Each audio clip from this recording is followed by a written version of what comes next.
sports. Is it safe to say that that doesn't mean there's not a lot of work in the background, Mac, when it comes to whatever the future is for anybody in college football?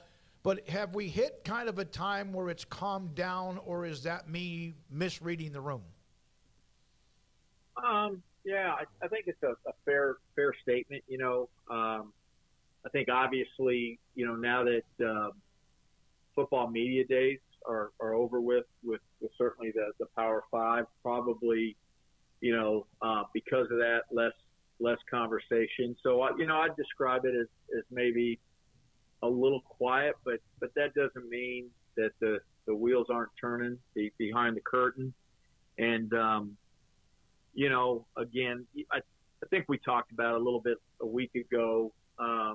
There's some things, that probably need to fall in place when you think about, the Big Ten and, putting to bed their TV agreement. Everybody knows and understands that, Fox has that primary position, but there'll be opportunities for other linear partners and to see, who those are and then, where they land, with any, digital exclusive only partners. And, obviously there's been a lot of conversation about, the Pac-12 and ESPN and the 30-day window. And, I think we all assume that's closing here pretty quickly. So, those are two things that need to happen. And, those, however that plays out may create some additional conversation, discussion. But, I think everybody, I think every conference, every Power Five conference is still, at work and in conversations about exploration and adding value. And, are there any next steps, or are we good where we're at? Mac, we know the Big Ten has taken a couple of teams from the Pac-12. The Big 12 experienced that last year with Texas and Oklahoma to the SEC. But last Friday, when the Pac-12 had their one media day with George Klavkov, the commissioner, he seemed to take aim at the Big 12. Why was he not taking aim, in your opinion, at the conference that rated a couple of his teams? Yeah, I think that's a good question. I think if I had his mobile, I'd give you his number and ask you to text him. It's interesting. Look, it's hard to be in these positions, and I certainly have admiration and respect for Commissioner Klavkov. But quite frankly, I got some calls from people going, "Wow, it's a little bit odd, that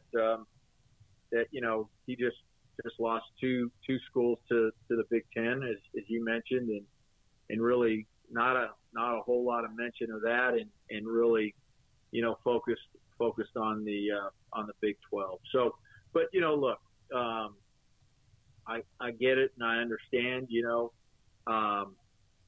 Commissioner Yormark was asked, and he talked about being open for business, and we've had this conversation, but certainly that wasn't just directed, relegated to conference expansion. It was to all kinds of different ideas and ways to add value for the Big 12.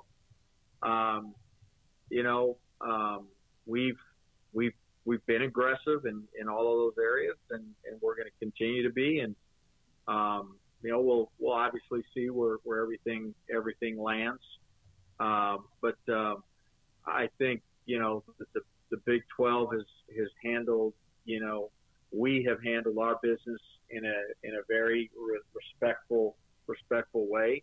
There's some things that have been out in the media that have pertained to us and having specific meetings with Pac-12 teams, and those aren't things that we intentionally put out there. Those are things that, quite frankly, have been misreported, and that's not because of anything that we, the Big 12, have done.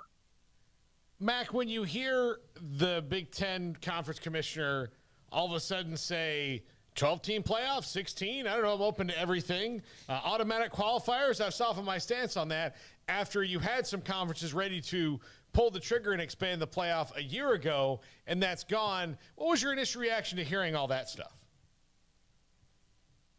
Yeah, I guess I'm glad that it's, starting to circle back and be, focus of attention, and that, now all of a sudden there seems to be a willing spirit to get into the room and figure this out. And it needs to be figured out. I think it's what's good for college football. I think, our student athletes would certainly be excited, whether that's a 12 or a 16 team. But yeah, those, we should be back at that table, so to speak, and having those conversations and finding a way to explore it. I know that just recently there's been some comments that maybe something could get done prior to 2026. And hey, this is fluid. As you all know, it changes every day. Maybe there's that possibility.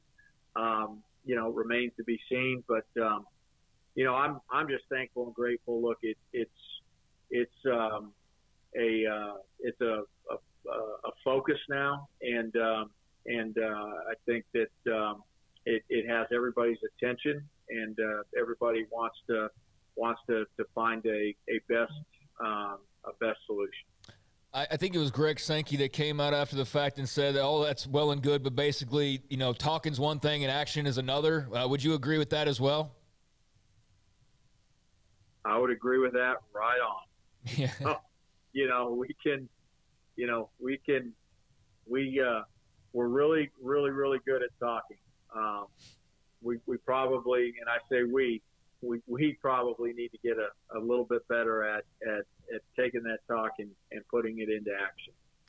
Mack, I was into that. That's all I'm going to say. Gotcha. No, gotcha.